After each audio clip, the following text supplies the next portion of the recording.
Bueno, vamos. 36 pasaron después de las 4 en la Argentina. Ya lo tengo en línea el doctor Daniel Fanesi, doctor médico psiquiatra, especialista en sexología. ¿Qué especialidad la doctora? El sexo. ¿Qué especialidad usted eligió, doctor? Lo felicito. Buenas tardes. Bueno, gracias. Realmente sí, me siento contento de haber, de haber optado por eso después de darme cuenta que hacía falta, porque creo que podemos ser sumamente útiles. De cualquier manera, desde tanto tiempo no hay colegas que se dedique a esto. Parece que en la medicina no está contemplado ni en la enseñanza de la universitaria, ninguna de las materias tienen incluida en su currículum la materia de sexualidad. Sí, lo que sea el aspecto anatómico, pero eso nada que ver con lo que es la sexualidad en un sentido amplio, de lo que abarcativo que tiene, como lo dije muchas veces.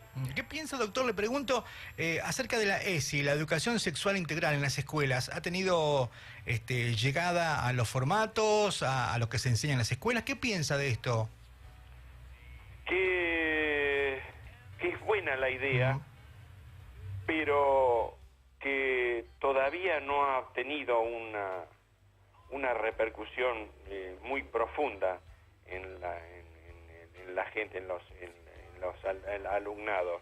Quizás siempre nos remita a lo muy clásico, al uso de preservativo, que tiene su importancia, lo de las enfermedades también, que, bueno, dicho sea de paso, hoy en día se ha aflojado tanto, se ha resentido tanto la publicidad sobre las ventajas y todo eso, y más la carestía que hay en los profilácticos en sí, que ha repercutido.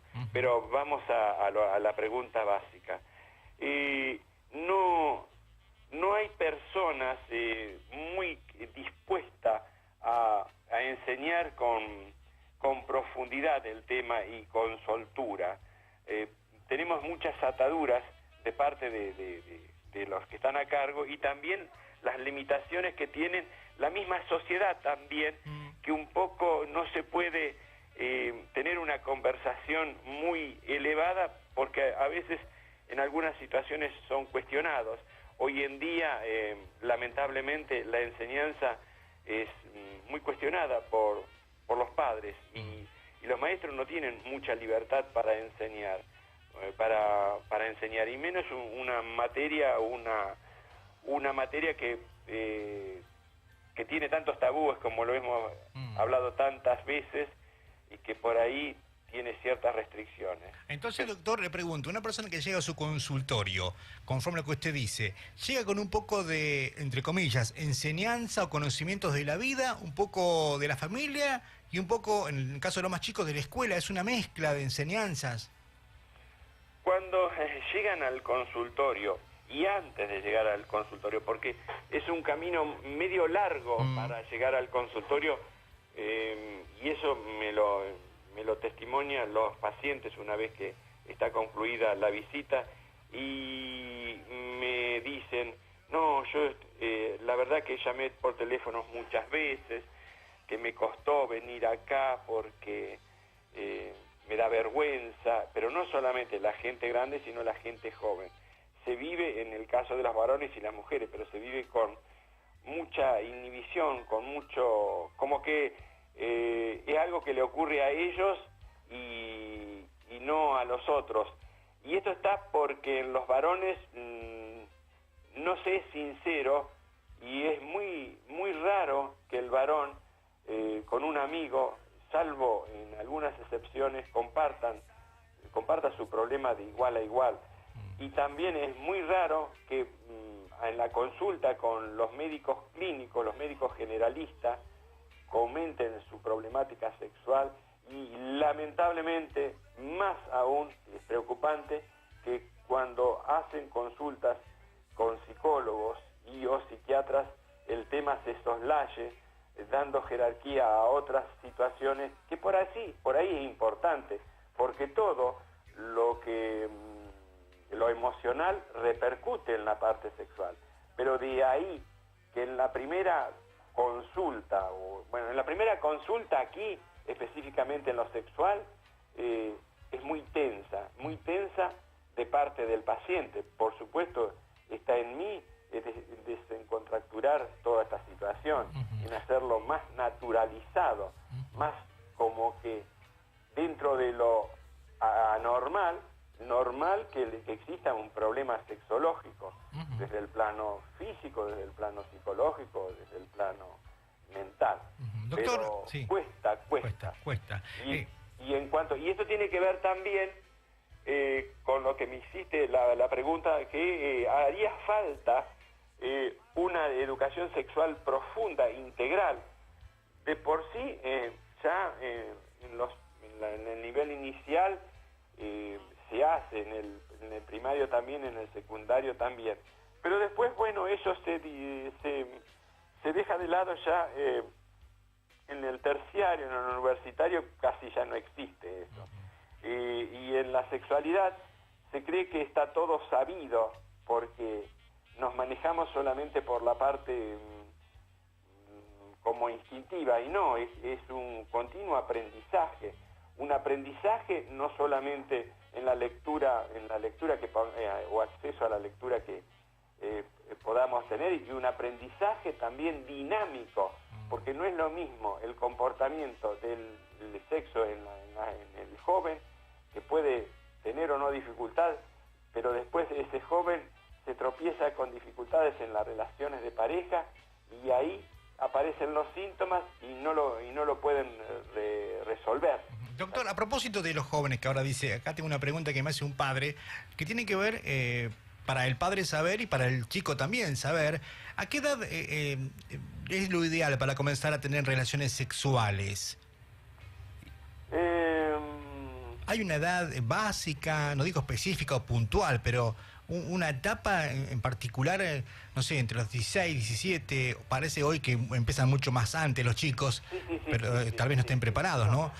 Si no hubiera tanto embarazo adolescente, por ejemplo. Pero digo, ¿cuál es la edad ideal? Pregunta un papá. Bueno, qué importante que ese papá esté preguntando, porque se nota que hay como un diálogo que es muy positivo. La edad ideal donde hay una situación de maduración psicológica, y física, pero fundamental de psicológica y de saber, de tomar los recaudos necesarios, si es un sexo, fundamentalmente si es un sexo recreativo, que en la iniciación, porque no podemos hablar de un sexo reproductivo en una iniciación, porque se supone que a los 14, a los 15, a los 16 años. En cuanto a edad, puede haber un rango desde los 15 hasta los 18 o 20 años. ¿Qué pasa también? ¿Eso tanto en varones como en mujeres, doctor? Tanto en varones como en mujeres. ¿Y qué hay de esto de que las chicas, supuestamente, teóricamente, o es un mito, están más preparadas que los chicos, las chicas de 14, que los chicos de 14, por ejemplo, por decir una edad? ¿Esto es verdad? Que como que muchas veces escuché, no, están más adelantadas, o están más vivas, o no son tan tontos como son los chicos, a veces los varones. ¿Qué hay de estos dichos, por ejemplo, doctor? Eso existió y existirá siempre, pero para mí que no hay mucha diferencia. Si bien esto tiene que ver, por ahí depende de la información y de la comunicación que haya tenido esa chica con la madre, o fundamentalmente. ¿Hablan más a propósito de las chicas con las madres que los varones con los padres? ¿O no? No, las chicas hablan más entre ellas. Las chicas hablan más entre ellas que los varones. Son más sinceras. Ajá. Las chicas y las más maduras tienen más comunicación son más sinceras entre ellas. Nosotros los varones somos muy ocultistas, muy negadores de hablar de nuestra verdad, de nuestra realidad. O de nuestros problemas también, sexuales. ¿Cómo? O de nuestros problemas sexuales. De los éxitos, por ahí estamos mandados. Hacemos libros, pero sí. de los fracasos, sí. Es muy duro. está esto porque yo, varón, me tiene que pasar esto. Y eso nos hace mucho daño. Nos hace mucho daño porque prácticamente dilata la consulta cuando tendría que haber sido una consulta de sexualidad 20 o 30 años, y ellos la fueron ocultando, la fueron negando. Llega cuando ya son grandes y donde ha habido un proceso psicológico y emocional que es muy difícil de revertir, y creen que un poco como milagrosamente o mágicamente en una primera consulta o en 2 o 3 sesiones se puede solucionar. Doctor, me preguntan acá... Cuando sí. más largo es la postergación de la consulta de a saber, un hombre de 40 años o algo de 45 años consulta por una impotencia que tiene, que es lo que realmente puede llevar a la consulta, por ahí ha pasado un periodo muy grande de fracasos sexuales, empezando, y por muy reiterativo que sea, la gran problemática de la eyaculación precoz, la fueron negando, la fueron solayando, y cuando se llega a esa edad de maduración, ya por factores hormonales y le falte la erección o el deseo, tiene el agravante del factor emocional. Claro. Lo que mucha importancia tiene, pero para todo lo que sea relacionado con la sexualidad, es el factor emocional. Pero el factor emocional, pero hablando en la consulta sobre el tema, no llevándolo, por ejemplo, unas personas que sufren crisis de pánico, situaciones de miedo así, es importante que si tiene miedo a salir, tiene miedo a los lugares abiertos, tiene un miedo X, siempre ahí está la oportunidad de abrir el abanico y hablar de cuántos miedos tienes y qué pasa con respecto en la parte sexual. Ahí es la gran oportunidad para que el paciente, con el psicólogo, con el médico, fundamentalmente con el psicólogo, insista y no se quede en un esbozo y que sea explícito.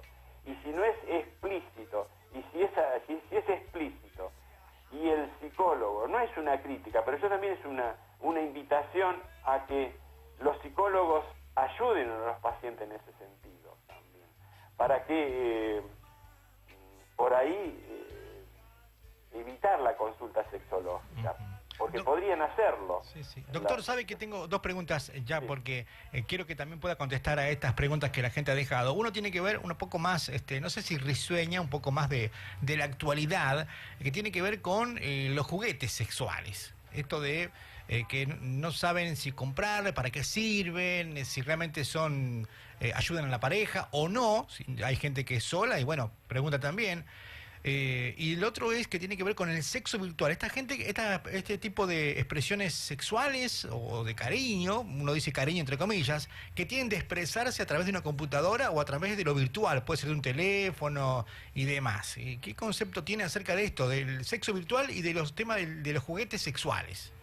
Bueno, esto está hablando de toda la virtualidad que estamos teniendo en todo el aspecto humano.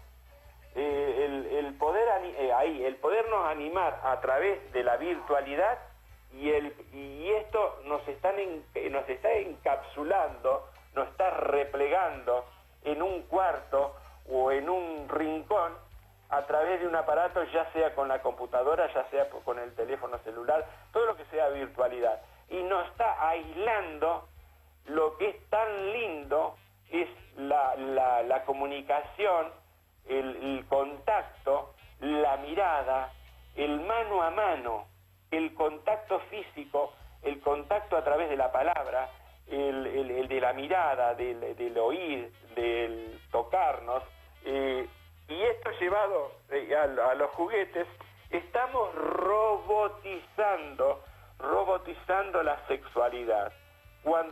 Y esto va a la sexualidad para que sea plena, como se dice, tiene que estar amalgamada con el sentimiento, con el contacto físico, con la libertad, con la comprensión, con el conocernos en uno al otro. Es muy difícil trabajarnos como si fuera una fragua, a través de una pinza, a través de un elemento. Y esto hay una respuesta implícita y explícita. ¿De qué vale todo el andamiaje de la aparatología si en el fondo estamos ocultando una falta de intimidad profunda? Y eso hace que se desvirtúe la esencia de la sexualidad y del goce sexual a través de la aparatología. Sí, siempre existió y existirá, pero no es lo que nos lleva a la verdadera felicidad, si no está acompañado del contacto físico, de la caricia, del beso, de la mirada, de la respiración, de la desnudez también, de la desnudez. Hay una desnudez a través de la fotografía o de la virtualidad, que no es lo mismo el contacto cuerpo a cuerpo, el de estar cerca. Es verdad, doctor. Bueno, muchas preguntas. La verdad, tenemos acá hay gente que nos pregunta sobre el tema del acoso, el acoso callejero, doctor. Que ahora se ha promulgado, bueno, una ley, una iniciativa que tiene que ver con esto de proteger a las mujeres. ¿Cómo lo ve este tema, el tema de los acosos callejeros? Esto de que los hombres les digan cosas a las mujeres en la calle. ¿Estamos en el límite de algo? ¿Estamos por sobrepasar ya algún límite que uno dice, bueno, ¿hasta dónde hemos llegado? ¿Tiene que ver el hombre, tiene que ver la mujer en esto? Esto, si bien parece que ahora lo tenemos en cuenta, esto existió siempre, esto del piropo, de lo que era el caballero, de lo que era el ser hombre, ¿no? Pero también esto está hablando de no ser auténtico, porque en realidad no sería necesario en tanto y en cuanto ese hombre tuviera una sexualidad íntegra. Todas estas cosas se hacen, lo mismo que el acoso, la violación, la aparatología, se hace porque hay una desdicha, hay una infelicidad que se troca o se cambia a través de estas cosas. Si bien hay como leyes, pero en realidad está bien que haya leyes, o no sé si hay leyes o no sé si en la actualidad. Sí, doctor, se ha comenzado a implementar estas leyes. Sí, pero de cualquier manera la mejor ley es el de saber que dónde está el límite de nuestra realización y de nuestra felicidad, para no llegar a vulnerar una relación y ofender a la otra persona. Ahí es la idea. La idea es más filosófica, es más humana, pero existe. Bien, doctor. Bueno, tenemos muchas cosas para seguir hablando. Seguramente los oyentes van a ir dejando sus inquietudes, sus consultas, y los miércoles vamos a encontrar. ¿Le parece, doctor? Sí, los miércoles sí. Siempre, sí, doctor. Las preguntas, aunque sean como repetitivas, pero el que la pregunte y siempre puede tener, puede ser ayudado. Lo mismo que a mí, que siempre, por más que se cree que está todo contestado, siempre hay por contestar y responder. No llega lo mismo un día que otro, una cuestión dada. A eso quería referir. Sí, además el público siempre se está renovando, doctor. Y bueno, a eso me refiero. En la medida de estar respondiendo a la necesidad del público. Quizá el otro lo escuchó, cerró pero siempre hay un público nuevo. Si no, no tendríamos personas para atender en este caso. Es verdad. Bien, doctor, que tenga una linda tarde. Le agradezco como siempre la comunicación. Muy bien, hasta la próxima. Muy amable, doctor. El doctor Daniel Fanesi hablando con nosotros, sí, varios temas tocamos aquí en la tarde de Cadena 103. Cualquier cosa, pueden pasar a su consultorio en Rivadavia 2691, primer piso A, o llamar al doctor por turnos al 44 1371. 44 1371. Y si quiere hacer una consulta mucho más específica, mucho más personal, le voy a pasar el teléfono del celular del doctor. Se lo voy a pasar, le pregunté al doctor, sí, pasarlo igual al aire, no hay problema. Le puede mandar un WhatsApp si quiere al doctor y consultarle. Anote, 15 61 45 90. Le escribe al doctor si quiere y ahí puede tener una respuesta. Bien, ahí vamos a las 4 de la tarde, casi las 5 en la República Argentina.